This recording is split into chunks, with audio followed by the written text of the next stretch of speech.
damos la bienvenida a nuestra invitada maestra Carolina Centeno Roldán, parte del equipo DIGE, para dialogar sobre el derecho al ocio. Esperamos despertar el interés por estos temas, los cuales son indispensables para pensar en espacios educativos más democráticos y libres de violencia. El siglo XX, época de grandes conquistas para la historia de la humanidad en lo que respecta a los derechos humanos, nos plantea una serie de retos muy importantes. El avance tecnológico, las condiciones relacionales entre los hombres y las mujeres, las condiciones tecnológicas, pero especialmente todos estos planteamientos entre las condiciones, cómo nos vamos a percibir las personas para disfrutar nuestros entornos, las vacaciones, el ocio, la creatividad. Maestra Carolina, compañera y amiga además, que hemos tenido unas discusiones súper bonitas en torno a este tema. El derecho al ocio. ¿Qué significa este concepto? ¿Qué significa el ocio para usted? Bueno, para mí el ocio tiene que ver con un espacio en donde no vamos a trabajar, en donde no nos vamos a preocupar por estos temas del trabajo, de la escuela, del auto. El espacio del ocio es este momento en donde podemos recrear aquellas cosas que nos apasionan, pero que además de apasionarnos nos liberan de tensión, de presión. Recuerdo un poco un cuento sobre el acceso a las mujeres a espacios que tienen que ver con la pintura, la escritura.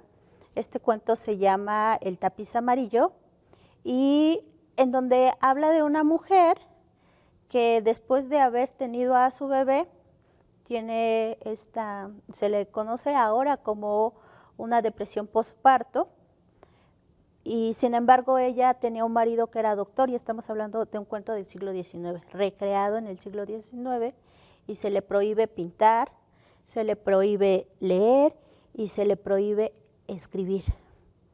Y es una trama bastante interesante e intensa, donde nos habla de un momento importante de las mujeres, en donde no se les debe eliminar estas tareas, donde liberan tensión, presión, y también podrían estar liberando emociones. Y lo que a esta mujer dentro de este cuento le sucede, pues es que empieza, descrito con el cuento, aclaro, empieza a perder la razón. Y es una temática bastante interesante, porque desprendes un contexto bastante interesante, bastante histórico del siglo XIX, donde se les desprendía a las mujeres de actividades recreativas que a ellas les gustaban, ¿no? ¿Por qué? Porque se suponía que la lógica era que ellas debían estar al cuidado y cuidar de sus bebés. Y como no cumplía este rol, pues les prohibieron ciertas actividades. Entonces me parece interesante que veamos esta mirada histórica sobre el ocio puede beneficiar la salud emocional de las personas, ¿no? Y también pensaría yo un poco en términos de que a veces te dicen o te hablan y te deja de estar de ocioso, ¿no? Te preguntan o te gritan y dices así como que, bueno, ¿realmente qué crees o qué creemos que es el ocio, no? ¿Es algo malo estar pensando? ¿Es algo malo no verse trabajador, no verse trabajadora, no verse agobiado? La sociedad yo creo que sirve muy bien para la salud emocional y la salud mental de las personas. No sé, tú desde tu experiencia, si has vivido este tema de que, ay, no estés de ociosa, ¿no? Y de repente dices, ay, sí, me voy corriendo, me voy a mi escritorio y voy a empezar a escribir algo. ¿Es ese momento o qué es lo que hacemos cuando encontramos esa palabra?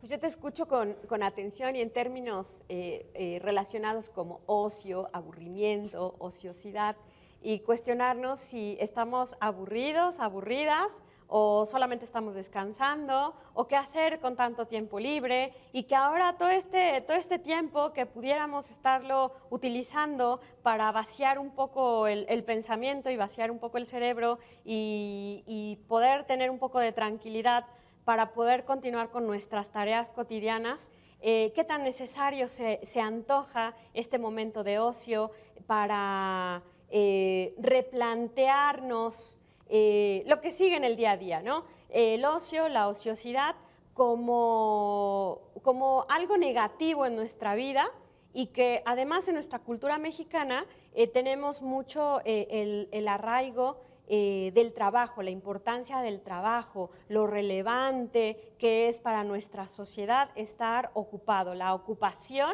como algo que se valora altamente positivo.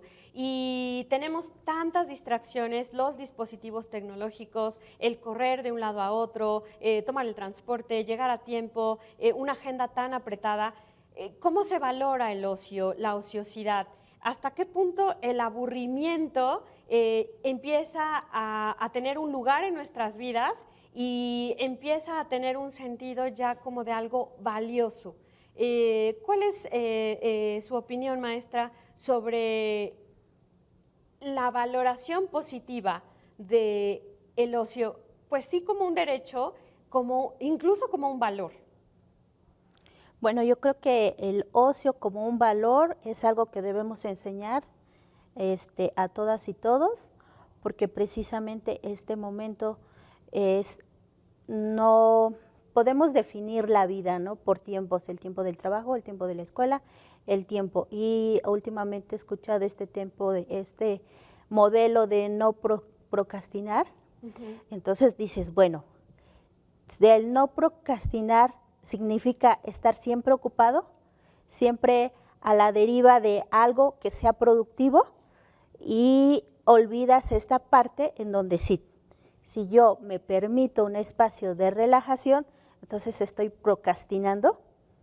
Yo lo pensaría un poco más de esta tarea. Sí, hay modelos educativos en donde se fijan horarios para actuar, para definir metas y rumbos en la vida, pero hay momentos en donde es necesario vaciarse un poquito y disfrutar silencio, disfrutar la pintura, disfrutar una buena lectura, y esto permite que emocionalmente nos sintamos felices, contentos y disfrutemos más ese calendario y esa meta a la que vamos a llegar. Aquí se me ocurre otro punto de partida que quizás sea importante. A veces pensamos que el trabajo, o se ha pensado que el trabajo doméstico es simple, ¿no? Es sencillo. Y entonces hay una idea generalizada en donde las mujeres que están en su casa son ociosas, y no es cierto. O sea, las mujeres que están en sus casas están trabajando para quienes trabajan para conseguir recurso económico, pero ellas no están de ociosas, ellas están trabajando. Y los niveles, esto de llevar a los niños a jugar, llevar a los niños a la escuela, no es como que vamos a estar de ociosas, no, es un proceso productivo que va a generar también beneficio para una familia. Me recuerdo también este libro de ¿Quién le cocina a Adam Smith?, en donde es un proceso en donde efectivamente vamos a mirar a lo que está ocurriendo en una casa. Y entonces esta temática nos lleva a definamos los espacios del trabajo y también definamos los espacios de ociosidad, que pueden ser ir al restaurante, ir a los cines, ir a clases de danza, música, pintura, que finalmente todos y todas ya lo podemos ver, es un derecho al que tenemos, ¿no? Sí.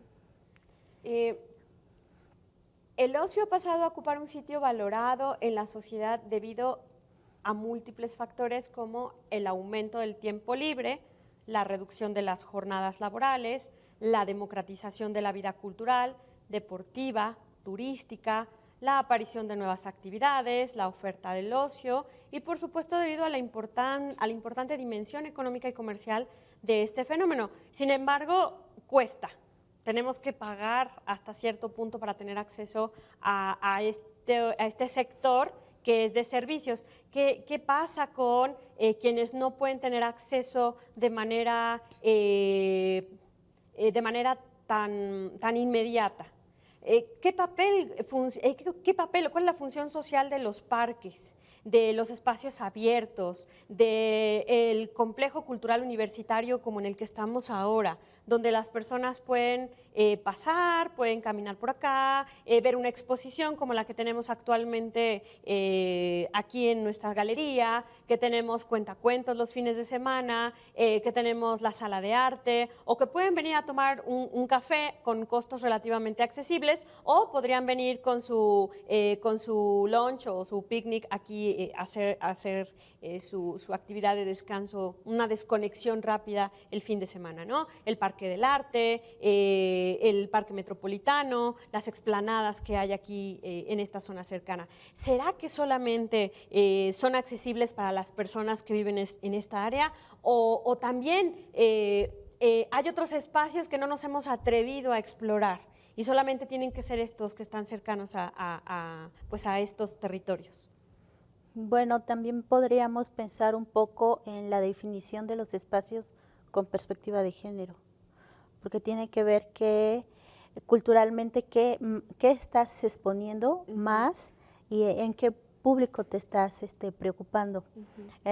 Por ejemplo, hablando del complejo cultural, tenemos público, tenemos escenarios, tenemos todo y siempre está como una mezcla, ¿no? El cuentacuentos para niños, niñas, las exposiciones para personas adultas, es más para los estudiantes, pero hay otros espacios que sí están definidos con perspectiva de género, ¿no? Hablemos un poco de los parques sin iluminación, que representan cierta inseguridad, quizás para ambas personas, ambos géneros, hombres, mujeres, pero también representan más inseguridad para mujeres.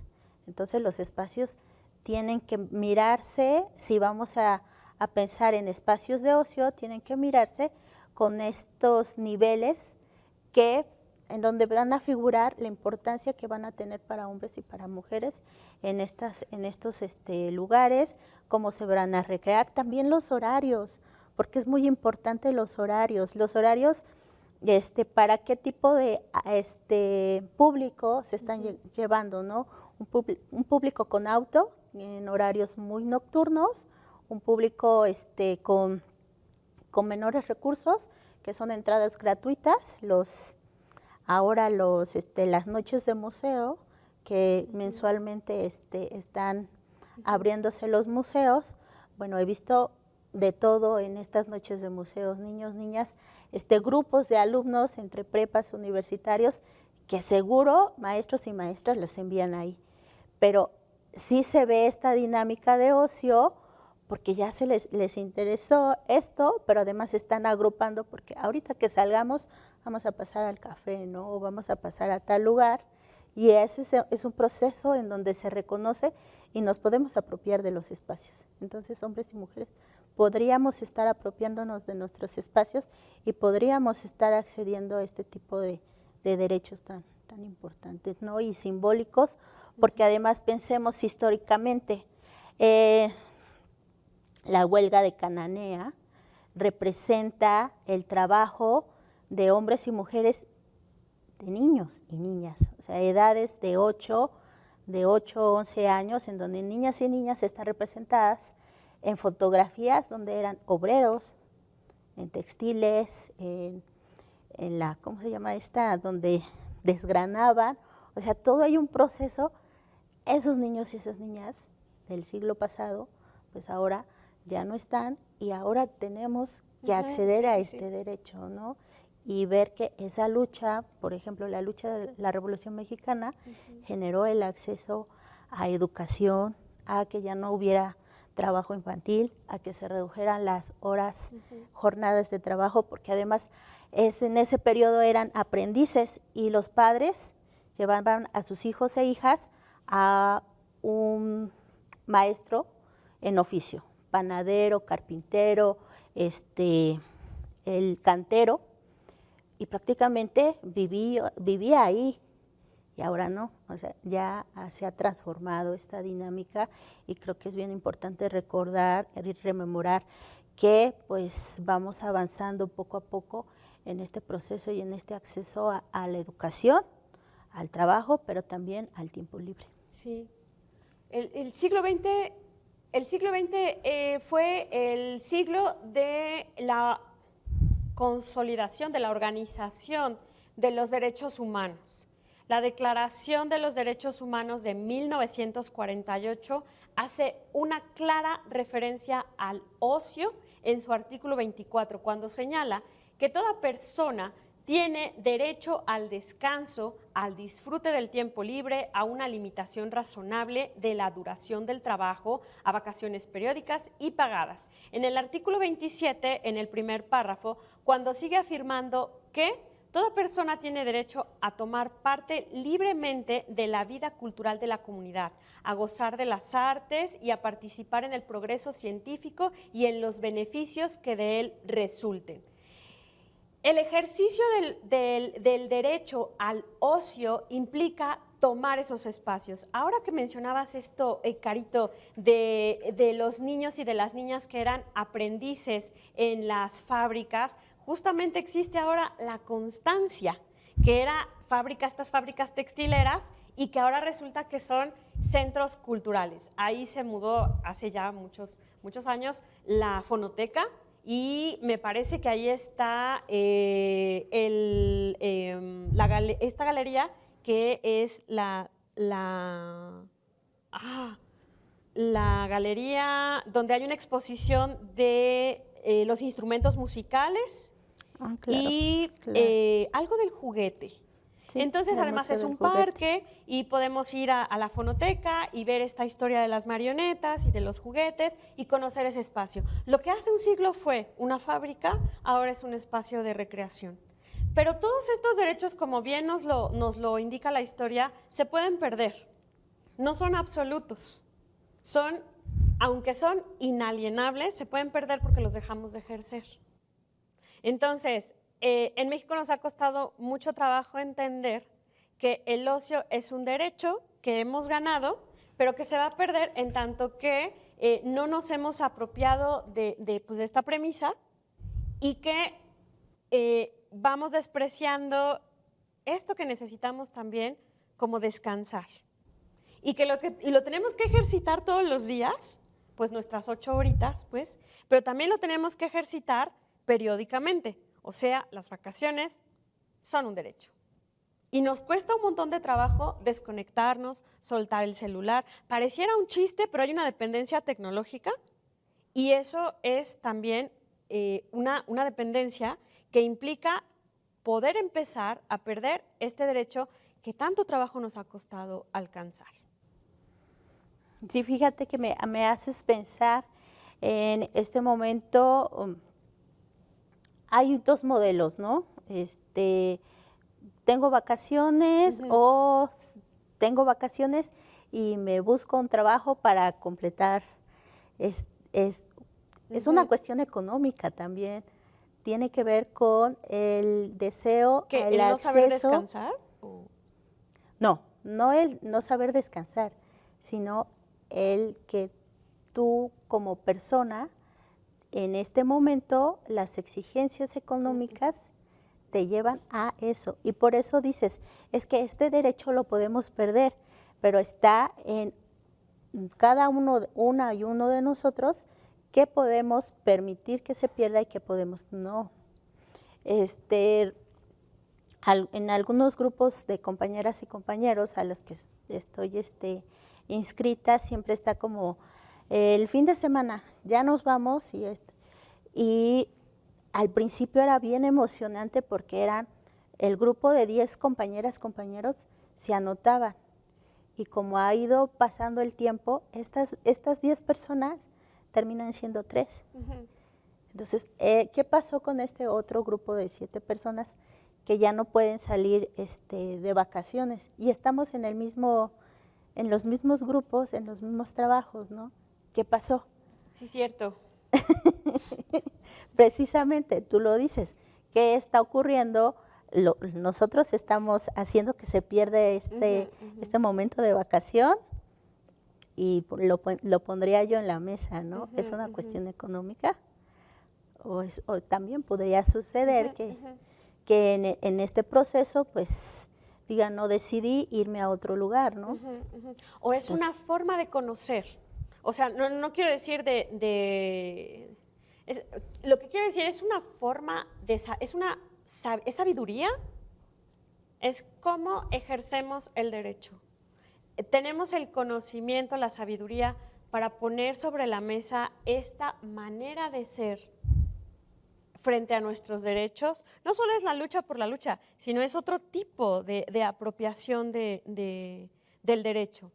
El descanso, el reconocimiento de nuestras 8 horas de trabajo, de nuestra jornada al año, de las prestaciones y demás, pero de también saber descansar, que no podemos ser molestadas o molestados cuando estamos descansando, que la Declaración Universal tiene una serie de premisas, pero que también la Constitución las tiene, y que a pesar de que nuestros trabajos los garanticen, nosotras y nosotros ponemos eso sobre la mesa en nuestras 8 horas de descanso, en nuestras 2 semanas de jornada de nuestras vacaciones. Okay. Realmente lo sabemos también posicionar sobre la mesa, es parte del conocimiento que pues que sabemos ejercerlo. Bueno, son preguntas que las podemos dejar ahí sobre la mesa para poderlas incorporar en el próximo fin de semana, la próxima vacación. Y pues bueno, también poner sobre la mesa que el derecho al ocio está acompañada, está acompañada, ¿no? Como que sus amiguitas y sus amiguitos son el derecho a la cultura, al deporte, a la recreación, al turismo, al permitir salirme de lo común, a participar en una visión colectiva del mundo para hacer frente a otras formas tanto de ser representados, de ser percibidos por otros, por otras. No solamente es hacer el trabajo o de tener esta disciplina en el estudio, sino que nos va generando otras formas de ser, de construirnos en identidad, de hacer comunidad y de afirmarnos frente a otras personas y en colectivo. Como decías, ¿no? Tenemos estos grupos, compartimos información, ya sea que lo ejerzamos de manera individual o colectiva, pero es un derecho que está pues más allá de lo individual y de lo colectivo porque nos permite de manera comunitaria, de manera identitaria, incluso transnacional, otras formas de apropiarnos de los recursos naturales, de lo que tenemos como humanamente, lo que nos pertenece, lo intangible, ¿no? Que nos pertenece a todas y a todos, ¿no? Pues no sé cómo andamos de tiempo, creo que como siempre, ya casi pasándome del tiempo, nos quedan 3 minutos, pues tengamos estos 3 minutos para la reflexión. Okay. Pensemos si no tenemos la suficiente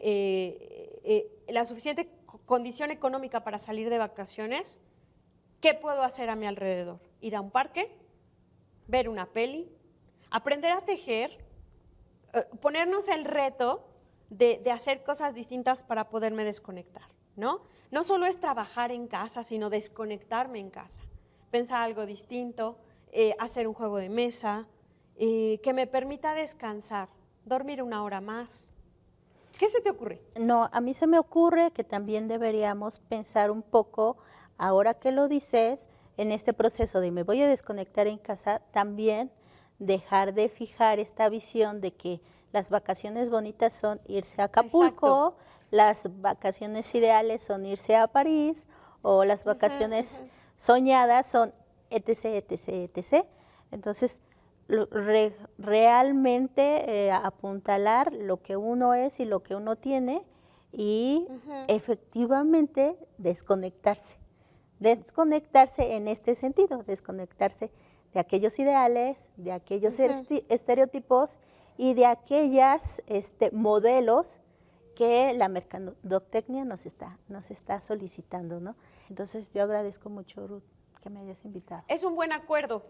Me parece bien, seamos creativas, creativos para poder ejercer este derecho. Así hemos llegado al final de esta entrevista Debates desde la Academia a través de TV WAP y agradecemos a todas las personas quienes nos acompañan en esta transmisión. Les invitamos a conocer las diversas actividades dirigidas a la transversalización de las políticas de igualdad, prevención y atención de las discriminaciones y violencias de género en nuestra universidad.